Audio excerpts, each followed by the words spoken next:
Hello everyone, my name is Jung. Today I'll discuss the epidemiological trend of cancer in developed and developing countries. To introduce myself, I'm a rising junior at Korea International School Jeju located on an island named Jeju-do in South Korea. I recently found interest in medical field and global health.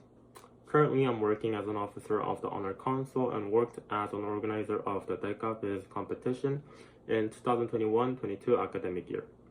Also, I'm playing as a varsity soccer player at our school. I'm passionate about watching soccer for my hobby. First of all, cancer is a disease in which the rapid growth of a normal somatic cell from a specific origin infiltrates and results in metastasis, where a cell invades other organs of the body. As a multifactorial disease, it is caused by a genetic mutation that occurs due to interaction of an individual's genetic factor with external agents surrounding the individual. Being the second leading cause of death in the US and its incidences in 185 countries, the topic of increasing cancer incidence is closely related to global health, as it is one of the diseases that commonly occur among different races, gender, and environment. Furthermore, since the topic examines the relationship between increasing cancer incidence and urban development in medical, sociological, and economic perspective, the topic incorporates the different departments as well. Therefore, cancer is certainly a prominent global health issue. According to Global Cancer Observatory, there were approximately 90 million new cases and 10 million deaths due to cancer globally in 2020.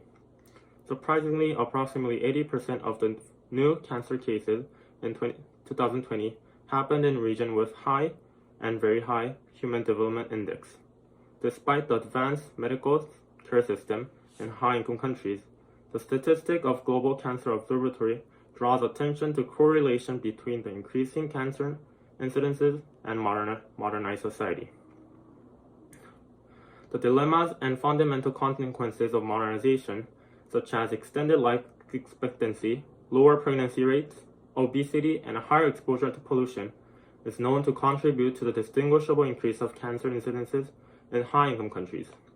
Therefore, the epidemiological trend of cancer in high-income countries reveal how cancer cannot be neglected or completely cured by narrow development of healthcare or public infrastructure. Instead, it indicates that cancer has become a fundamental healthcare issue throughout the future and development of humanity. Despite the significant difference in the numbers of new cases between developed and developing countries, it can be never assumed that developing countries are neither safe nor hopeful, since the disparate trend and lower cancer incidence rate of low and middle-income countries may result from the absence of screening and surveillance programs rather than its general well-being. The lack of access to quality healthcare in low and middle-income countries is especially alarming, as insufficient healthcare system has not only weak prevention and detection system, but also result in high mortality rates. Based on data presented by Iranian Journal of Public Health, cancer patients in countries with low and medium ATI have a 53% mortality rate, which is 13% higher than those compared to the developed countries with very high ATI. The weak prevention and healthcare system for disease can be also acknowledged through the spread of communicable disease that contribute to the cause of cancer. According to Dr. Canavas, the communicable disease that is closely associated with cancer is responsible for 25% of its incidences in developing countries due to inadequate development of public institutions and healthcare infrastructure. Especially infectious agents such as HBV, and EBV that are known as direct carcinogens, resulting in an increase in cell immortalization and risk of cancer, are widespread in less developed countries. Although COVID-19 is not one of the infectious agents that causes cancer, the response of developing countries during the COVID-19 outbreak exposes their fragile healthcare system. With domestic shortage of medical resources and limited budget, many low and middle-income countries could not secure medical supplies such as face mask, hand sanitizer, or vaccines. The countries were forced to adopt draconian policies such as total lockdown.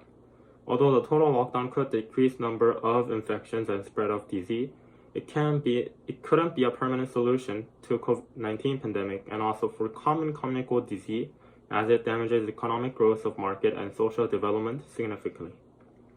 Therefore, understanding the fragile healthcare system in developing countries, which are incapable of controlling not only threats of non-communicable disease, but also those of communicable disease, it can be anticipated that the burden of and incidences of cancer in developing countries will continue to increase without proper development of a universal healthcare system. The statistic and data analysis conclude how increasing cancer incidence is not a temporary problem solely for developed countries, but a global health issue that will significantly intensify the next decades. Yet, modern people's awareness and the global health agenda are primarily focusing on developing surveillance systems to detect and control communicable disease, especially after the COVID-19 pandemic. However, the cancer pandemic has become severe and alarming under the shadow of COVID-19 pandemic as well. The fundamental solution to global health issue and this alarming trend of cancer incidences and threats are prioritizing prevention, especially among the developing and low and middle income countries. One of the most practical and ideal solutions is establishing a universal healthcare system and sharing information of proper implementation of policy based on the aid of international organizations. The financial and medical aid will provide foundation to the development of surveillance system and healthcare system for cancer and general illness in developing countries. As the process will require intensive effort over a long period of time, organization must participate to the development to ensure its continuation and progression. The comprehensive assistance and support of multilateral institutions have been proven to be significant to the developing countries. For instance, 65% of the population in Mongolia was able to be vaccinated by the support of the COVAX facility and other nations. The practicality and necessity of assistance of multilateral or international organizations have been widely recognized and advocated throughout the past, and especially during the COVID-19 pandemic. In a more broad perspective, the effort for these collaboration and support for global health must be emphasized and acknowledged among both developed and developing countries, not only in regards to cancer, but also for the potential spread and threats of disease in future. As disease such as cancer and COVID-19 are spreading and influencing numerous nations, the nation and organizations must collaborate and develop a comprehensive view of disease by incorporating the perspective of various professions and the multiple circumstances of different countries to achieve equity and health on a global scale. Thank you. Here are my references if you're further interested in this topic. Thank you everyone for listening to my presentation today.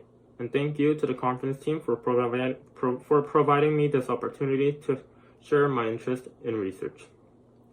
If any of you guys would like to reach me out to further discuss the topic of my presentation or to ask questions, feel free to email me. Thank you.